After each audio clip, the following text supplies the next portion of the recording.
health are things that we understand but find difficult to accommodate. So cost effectiveness for me is one of the most important parts of a public health strategy. The second conceptual reason that I'm chairing this session is that I'm acutely aware that no pharmaceutical company or private hospital or such agency will ever advertise the contents of this presentation. So this is the kind of thing that will not be advertised and yet may have profound positive impacts. The third reason I'm chairing this session is that the person who's going to be speaking, Monica Dasgupta, is somebody I've known for a long time. She's someone who doesn't care about publication. I've known many researchers in my time, but she doesn't care about publication. Publications are incidental. She doesn't care about publicity. That's also incidental, but she does care about impact. And so I like dealing with researchers who like impact rather than publication. So when she asked me to chair this session, I decided immediately to agree. So I'm now standing between you and the presentation. Let me do my duty in terms of a very quick introduction. Monica Dasgupta is a research professor at the University of Maryland, College Park, before which she worked in the World Bank's Development Research Group, in the Harvard University's Center for Population and Development Studies, and in the National Council of Applied Economic Research in Delhi. She trained in anthropology and demography at the London School of Economics and at the Institute of Development Studies, University of Sussex. She's published extensively on issues of population, poverty, and development. So with those few words, let me hand you over to Monica. And I want to invite all of you to send your questions on the chat window, and I will select as many of them as I can and pose them to her when she has finished. Thank you. Dr. Somanathan, for that very generous introduction. But thank you above all for 2 decades of patient guidance and collaboration on this research program, without which, frankly, it would not have been possible. I also owe a debt of gratitude to Dr. K.K. Bagchi, earlier Health Secretary of West Bengal, who first suggested that I study Tamil Nadu's public health system because he could see that his counterparts in Tamil Nadu seemed to get a lot right, and he wanted to learn how they did it. So turning to the presentation,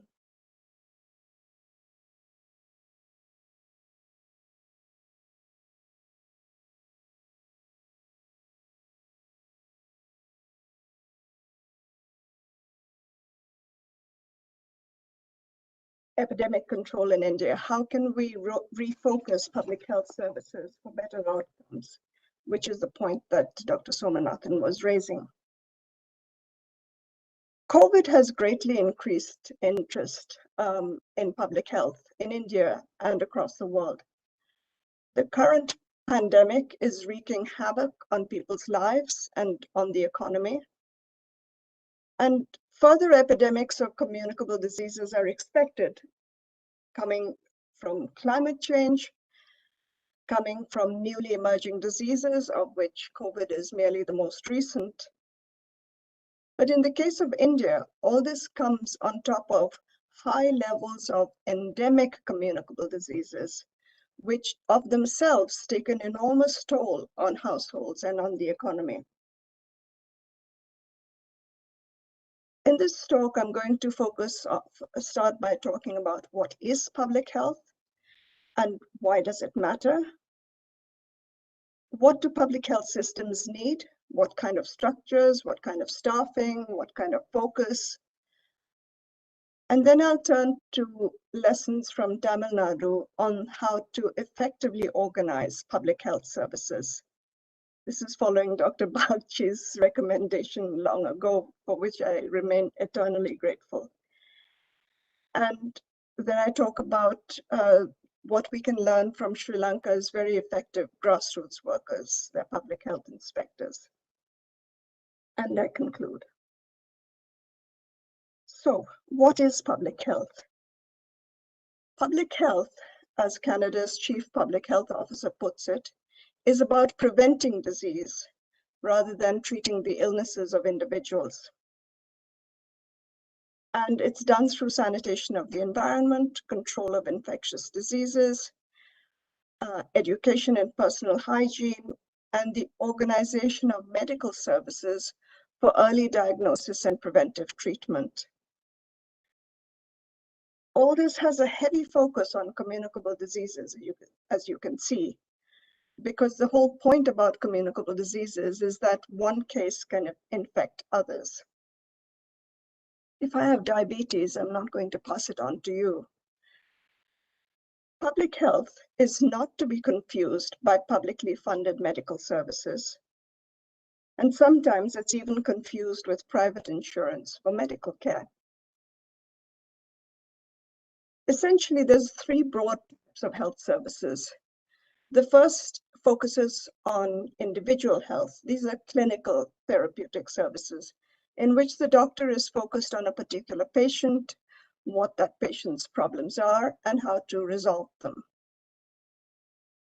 Then there's health services that provide clinical services, but therefore prevention, such as immunization, antenatal care, and so on.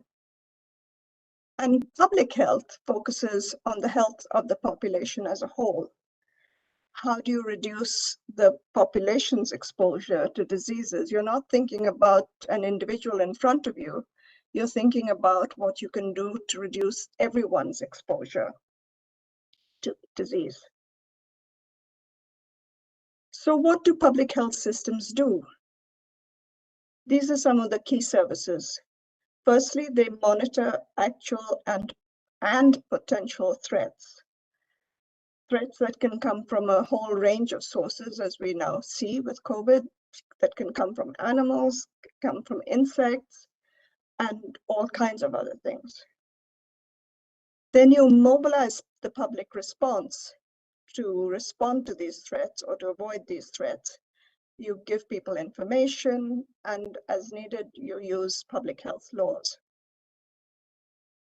such as people should wear a mask. And you provide services to avoid threats and to respond to them. You address directly the sources of the threat, such as sanitation or reducing the population of mosquitoes. And you reduce spread, for example, through contact tracing, vaccination, and early treatment. This is what public health officers, grassroots workers in Europe, their duties as outlined by the WHO in 1978. Their job is to focus on making sure the water is safe, the food is safe, food vendors use safe practices, slaughterhouses use safe practices, markets don't spread disease. To do waste management, not to do it, but to make sure that waste management is done safely. To do vector control, to check housing to make sure that it's sanitary and safe from a disease point of view. Investigate and manage disease threats, and much more. Why does public health matter? As you can see in this figure, infant mortality in the United States came down very sharply before about 1945, when mass availability of antibiotics first became available. They were not available before that, but most of the decline in infant mortality in the US took place before that, essentially because of a combination of improved nutrition and public health measures. efforts to improve general sanitation. Now, as we know, life expectancy rises with income and levels of nutrition. And you can see that on this graph. But what you can also see on this graph is that Japan, having established a very solid public health system, both at home and in its two colonies of Korea and Taiwan, they actually achieved 50% higher life expectancy than India in 1940, despite similar caloric intake. So the nutrition was not very different. In fact, if anything, Korea had lower nutrition levels than India in 1940, but its life expectancy was 50% higher. And this is essentially their public health system. Communicable diseases remain widespread in India. They take a huge toll on households and on the nation as a whole, due to reduced labor productivity, reduced earnings, and of course, the cost of treatment. COVID is especially dramatic in its impact on the economy. For example, in January 2020, the World Bank forecast that India would grow by 5.8% a year. But a year later, January 2021, they forecast a nearly 10% contraction in the economy. And note that this forecast was before the huge COVID surge of April and May 2021. So it's a dramatic impact, but less dramatic, less noticed is the routine cost of inadequate sanitation. Over 1% of GDP every year is lost due to loss of productivity and the cost of treatment. And note that this estimate does not include the loss of productivity over an entire lifetime for children who are stunted as a result of repeated infections. And child stunting has been found in many, many studies to be associated with lower productivity and lower earnings. In India, repeated infections cause high levels of child stunting even amongst the wealthiest households. This is the sense in which India is the biggest outlier. What this figure shows you is it's comparing India with several different countries of broadly similar GDP level. And yes, for the poorest, India, which is blue, has much higher levels of child stunting than, say, Bolivia or Haiti or Honduras. But what's really striking is the differentials amongst the richest. India's richest households have levels of child stunting just a little lower than the poorest households in Sri Lanka. And this is something we really need to think very, very hard about. What do public health systems need? Their institutional structures, their staffing, and their focus. It needs institutional structures with substantial levels of autonomy. At the national level, the National Communicable Diseases Center has been set up to be this national institution, and its job is to link with international institutions such as the WHO and country-specific national institutions such as the US CDC, which so that they can exchange information as needed and learn what's happening where and what, as a consequence, they need to prepare for. And the NCDC needs to link with state public health authorities down to the grassroots to pass down this information and offer support as needed. Unfortunately, NCDC has very low autonomy, and so it functions at a fraction of its capacity.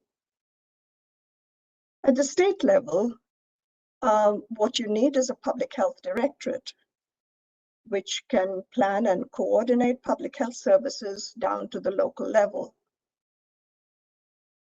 Most states don't have this because public health and medical services were merged from about the mid-1950s onwards in response to a request from the central government. In Tamil Nadu, they did not merge their public health and medical services. They kept them separate. And this provides a very good model for other states. The second thing that public health systems need is strong staffing, both of a technical kind and a grassroots kind. They need the technical expertise to support the public health doctors. They need people who are entomologists, specialize in insect-borne diseases, who are zoonotical disease specialists, i.e. they specialize in diseases of animals, and the wide range of threats to human health. They also need, obviously, epidemiologists, statisticians, and so on. It's important, though, to have grassroots workers who are trained and enabled to monitor and respond to health conditions at ground level. And the third thing that public health systems need is to focus on weak links in the chain. The first principle of public health service provision is that outcomes are driven by the weakest links in the chain. You get spillover of contagion. I mean, if one person has cholera, they can pass it on to a number of people. You see this spillover of contagion between countries very clearly with COVID, but between neighborhoods very clearly with any communicable disease, such as TB or typhoid.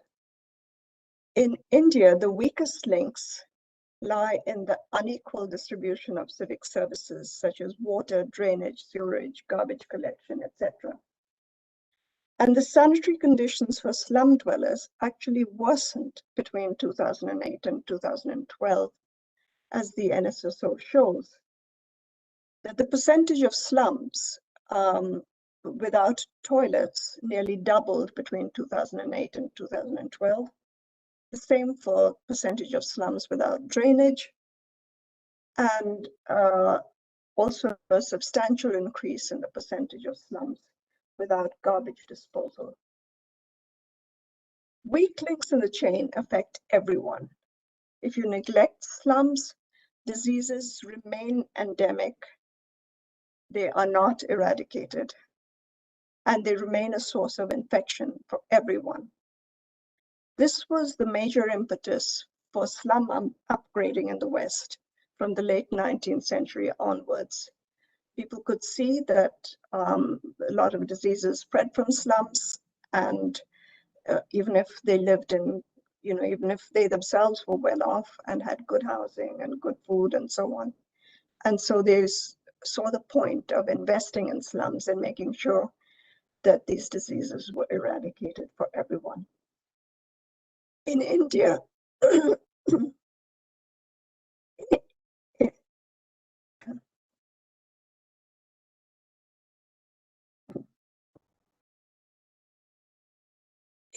in India, the children of both the rich and poor remain at risk of stunting because of neglect of these poorer areas within cities.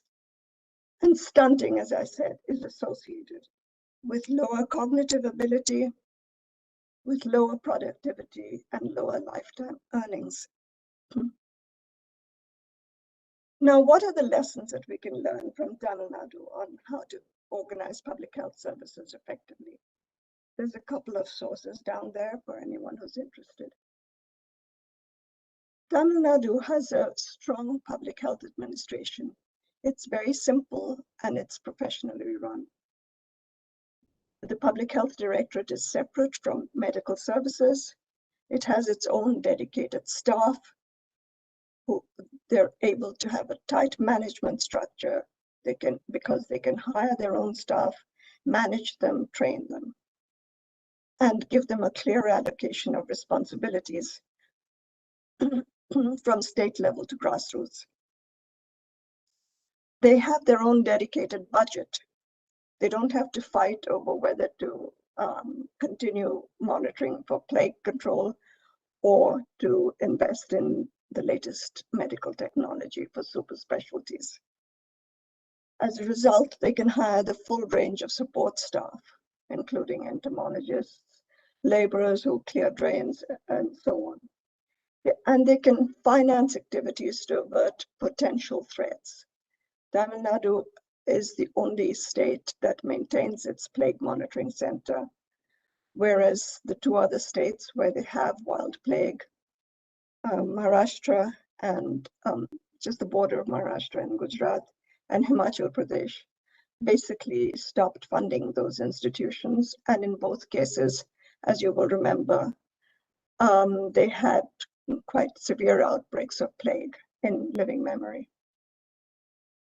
The Public Health Act in Tamil Nadu is a very simple, very basic act. Its importance is that it provides an umbrella mandate for public health action. Just a short diversion. In Bangalore, the person in charge of public health said that he was all set to go and take care of the mosquitoes in Bangalore airport. He talked to the airport authorities, got their permission. And when he and his team arrived, security wouldn't let them in. And because Karnataka does not have a Unified Public Health Act, he couldn't say, I have the authority, I am authorized to go in and do disease prevention. So he had to go back with his team and not carry out the mosquito control. That's what a Public Health Act enables people to do. And the Tamil Nadu's Director of Public Health has authority over the whole state. And he is a senior technical advisor to the Health Secretary. The real secret of Tamil Nadu also lies in the fact that the Public Health Directorate collaborates closely with the whole state administration. When district collectors organize their annual review, they have all the departments come in, and the public health people are allocated time to talk about what threats they anticipate in the coming season, whether it's floods or anything else, and what needs to be done about it, so that each department becomes familiar with what the public health needs are and what they as an individual department might need to do to help protect public health. It also means that at the state level of administration, everybody is aware of public health issues. You don't have to start by explaining from scratch. And this results in very smooth collaboration in a disaster. For example, when Tamil Nadu was hit by the tsunami, the WHO wrote in somewhat odd terms that Tamil Nadu had a very effective and immediate response to the tsunami. They completely avoided any outbreaks resulting from the flooding and rotting bodies and rotting fish and so on. And they did it instantly and on their own. They didn't need any help from the outside. And they were possibly the only people, the tsunami hit many places across Southeast Asia. And this is the only example that the WHO gave of this highly effective response. The Tamil Nadu's model is easily replicable in other Indian states. It has the same ingredients as other states, the same facilities, state hospitals, district hospitals, primary health centers, and sub-centers, and the same categories of staff, doctors, nurses, technicians, male and female outreach workers at community level. The difference is that Tamil Nadu organizes these ingredients differently. It separates medical officers into tracks. 99% of them go to the medical track, 1% go to the public health track, and are given a short training in administration to manage public health. And this enhances the efficiency of both the medical and the public health services, this division. And I'd like to make a note, because there's increasing interest in India in having public health administrators as a cadre. And in some reports, I see that, you know, they feel that they could hire doctors or sociologists or MBAs to be public health administrators. And I would like to note that they have to be medical doctors, because they have to understand the potential health threats in any given situation and how to respond to it. And this is something that, however brilliant a sociologist or MBA may be, will simply not understand. So they cannot be public health administrators. And the important thing about Tamil Nadu is they do all this within a budget similar to the Indian average. They have, as you can see, in terms of government health expenditure per capita on the left-hand side, red is Tamil Nadu, average for India is blue-black. And Tamil Nadu has very similar average health expenditure per capita as India as a whole, Indian states as a whole. Kerala in green has slightly higher.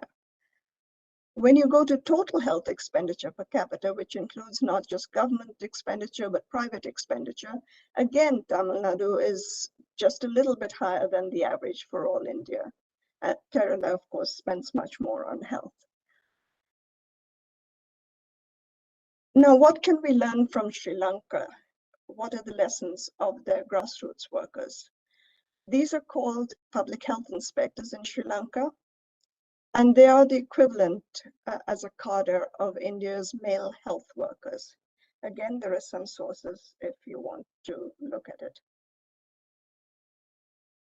Sri Lanka's public health inspectors are seriously worth emulating.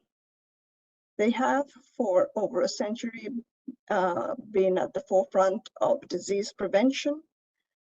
And with the recent COVID, they've been at the forefront of COVID management as well.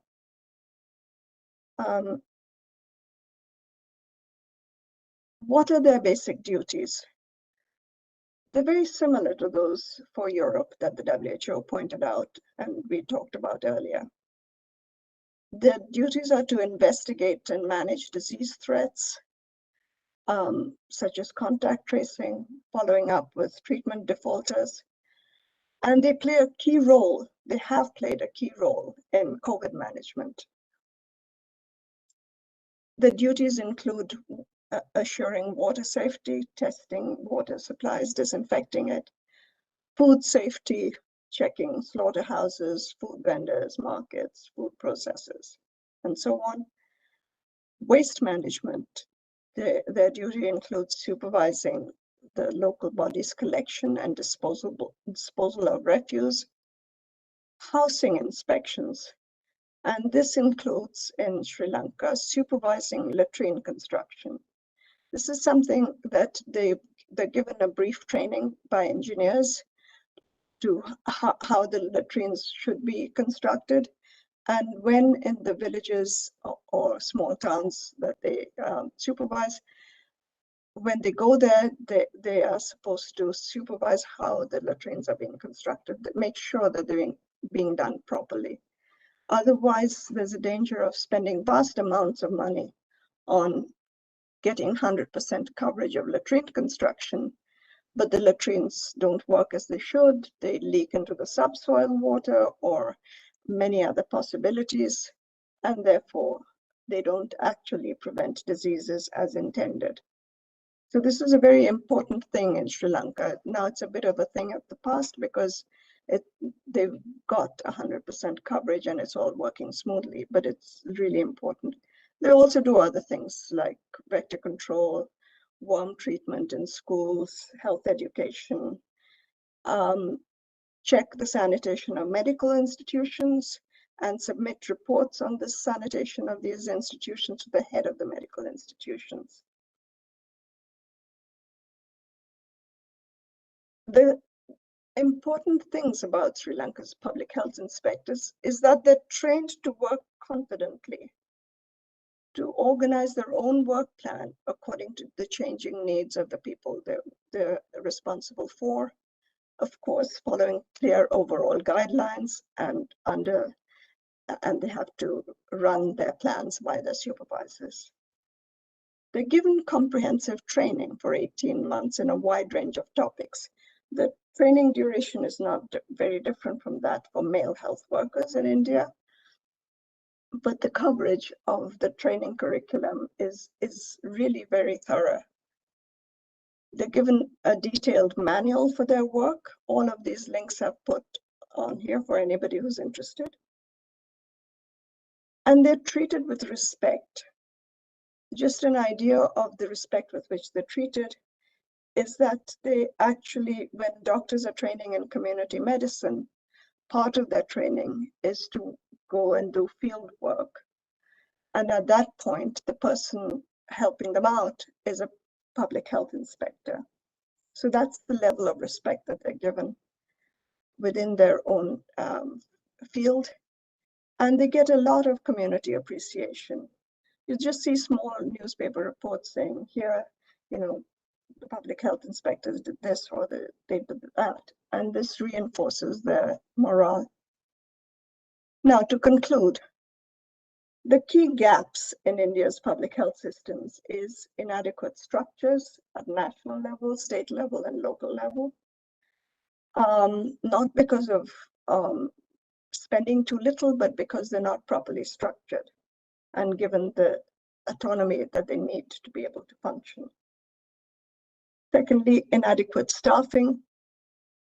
Most states have very few non-medical technical staff, such as entomologists, so they can't manage their vector control, and trained grassroots workers. Low autonomy is a major gap, and a huge gap is that services are by and large not focused on weak links in the chain. In Delhi, for example, areas that pay high, but that have more well-off people get vastly more civic services than people living in slums. And as a result, everybody in Delhi suffers. They suffer because many diseases remain endemic and new diseases like COVID can run rampant. The bottom line is that communicable diseases continue to take a huge toll on people in India and hinder economic growth. Eliminating communicable diseases is a key plank of development infrastructure, and no country has developed without investing in strong public health services. If you're hemorrhaging labor productivity and hemorrhaging costs of treatment, it's very difficult to develop. The second important point is that you can greatly strengthen public health services in India within current budgetary outlays if you just use the lessons from Nadu and Sri Lanka, which enable you to deploy existing resources more effectively and to improve the management of public health services. And just to conclude with a quote from Laurie Garrett, which is that focusing on providing clinical services, i.e. treating patients, while neglecting services that reduce exposure to disease, is like mopping up the floor continuously while leaving the tap running. Thank you. Thank you very much, Monica. And it's now time for me to look at some of the questions that we've received, and I'll pose them to you one by one. The first one is, it's a question about the stunting graph that you showed. And the question is this Could this be because of a lower calorie intake? Because you had an earlier chart on the 1940 situation which showed that calorie intake does influence these things. So is the stunting figure that you show in comparison with some other countries because of lower calorie intake? And is your yardstick India specific, or is it a global reference range? Well, firstly, the reason I focus on the top 20% of households in terms of wealth is that one can be fairly sure that their calorie intake is not inadequate. And also, importantly, they have access to medical care. These people are not poor. They're not underfeeding their children or neglecting their medical care. So it does seem to be largely a real effect. Secondly, what's the yardstick? The yardstick is one that's used universally, and it has been shown. The WHO has done very careful panel studies to see what are the expected growth rates. And we're using the same yardstick to compare India with poorer countries like Haiti and Honduras. And Sri Lanka is somewhat better off, but it's the same yardstick. And some people say, well, South Asians are ethnically shorter. Well, this is, first of all, disproved by these careful longitudinal studies that WHO conducted, where they find that the potential for growth is just the same across the world, except for a few small groups of people, such as the pygmies. And secondly, Sri Lankans are South Asians. So if they can have much less stunting, there's no reason to believe that India is ethnically challenged in child growth. Thank you. So the second question I have is also on, I think it's on the issue of stunting, and it is to ask whether access to health services is also a weak link that's leading to this stunting. Access to, I suppose, curative health services. Again, we're talking about the top 20% of households in terms of wealth.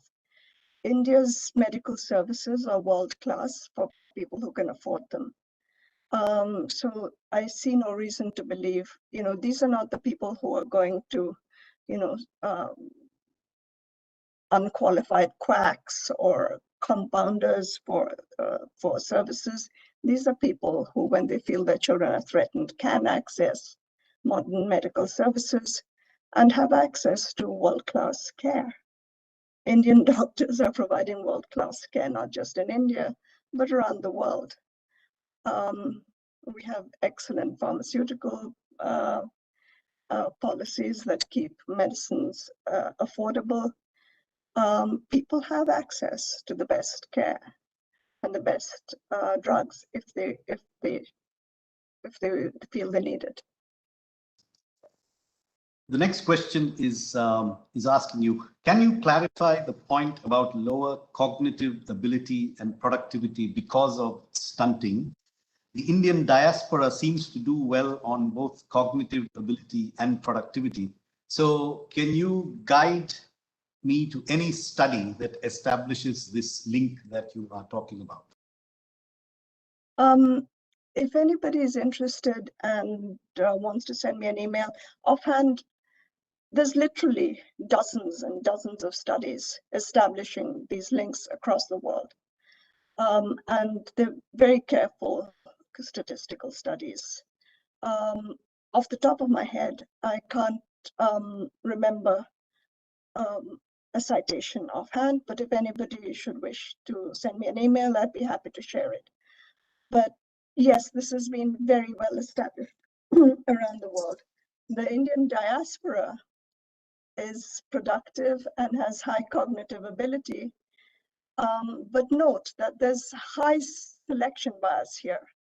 It's the people who, out of 100, 5 or less make it to the IITs or the IIMs or the All India Institute of Medical Sciences.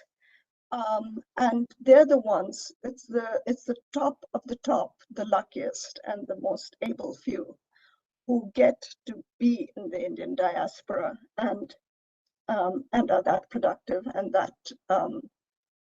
that highly qualified. For the most part, people are losing out. The ones who can't get to immigrate, they're the ones who are losing out. The next question is, are there any efforts to create public health cadres in other states? It is a state subject, but are there or should there be federal efforts? And do you have any thoughts? I have a very simple thought on this, which is that the reason that the public health and medical cadres were amalgamated is because the central government asked states to do that. At that point in the mid-50s, they thought this would be a good thing to do. And so they asked states to do it, and states did it. This was backed up, obviously. The central government gives vast amounts of fiscal support to the states. And states don't see the reason to, unless they see a very clear reason not to comply with what the central government asks them to do, they do it. And quite frankly, if the central government were to ask them to do it, they would. They do it for everything else. When the central government says, drop everything else and just do polio immunization, they do it. So the central government has a great deal of power, which it uses in the health sector a lot. And this is a simple thing that they could do if they saw the point of doing it. They've also had, since I think at least the 1980s, they've had a Model Public Health Act, which they've renewed from time to time, but they just file it. They don't ask states to adopt it. And they don't explain to states what it is. So for example, when Gujarat decided to have a Public Health Act, they drew up an act which included regulation of medical services. So needless to state, the doctors were up in arms. They were out in the streets striking. And Gujarat backed off from its Public Health Act. There is no overlap between public health and medical services in terms of Public Health Act. And it was just, unfortunate that Gujarat thought that, Public Health Act should include medical regulations. It just needs to say if the government wants to do vector control in the airport, they're allowed to do it. That's all a Public Health Act needs to say. So yes, there's a lot that the central government could do if it saw the point of doing it. Somewhat related, I think, and you may have partly answered it, but I'll ask it anyway. Do you suggest that a public health cadre is something that can renew and invigorate the failing public health response, given the confluence of curative and public health responses? Given the confluence of curative and public health responses? Well, absolutely. I mean, this is something that all developed countries do. All developing countries with good public health outcomes do. And as Tamil Nadu's case shows, it's done within the same budget. It's just an administrative issue. It's really not something that's very fundamental or deeply philosophical or scientific. It's a question of getting the administration right. I have a question which says, what are the strategies to help prioritize health in the public policy agenda at higher levels? I imagine right now they're swamped with COVID, but if when that particular pressure passes, if they were to just sit back, then all they need to do, quite frankly, is to understand how it's organized in Tamil Nadu. People keep saying the Kerala model. Just note that the Kerala model is vastly more expensive, and it also relies on two other aspects of Kerala. One is a highly educated population, and secondly, they don't really have outlying rural areas. It's a sort of Kerala is a continuous stream of settlements linked by transport, and so anybody from anywhere can access good health services. In the rest of the country, rural areas can be quite cut off. So that's where the Tamil model is really very important. And the Sri Lankan model, because what they do with their public health inspectors is they enable them to go and do the rounds of these far-flung areas and make sure that their public health conditions are good. I wonder if that answers the question. I have a somewhat related question, and it goes back to the issue of public policy agendas. And the question is, and by the way, it starts by saying great presentation.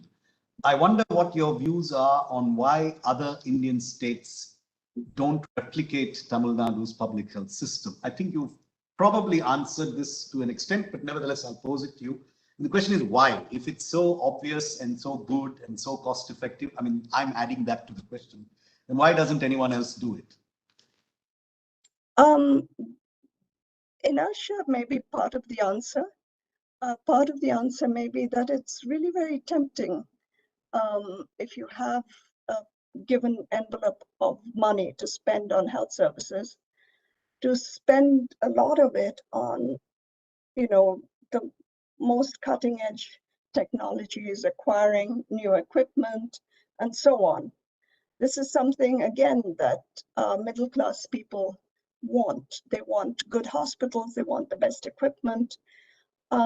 It's very difficult to sell public health. Fortunately, for example, in the US, you don't need to sell it most of the time. But if you did, you would run into the same problem. I mean, the New York Times rarely has screaming headline banners saying, "We haven't had a case of typhoid for the last 70 years," which is what would get people interested in it. It goes and people are deadly quiet about it. So the sort of the pressure that builds up is, let's have a better CAT scan machine. Let's have 20 of them, and so on. So, Monica, thank you very much for that excellent presentation and for your very candid and elaborate answers to the questions. So I think you have generated a lot of interest, and hopefully a lot of us will give more attention to this subject, and we will make public health better in India. So once again, thank you to everyone who's attended, and I'll hand it over now to the IIC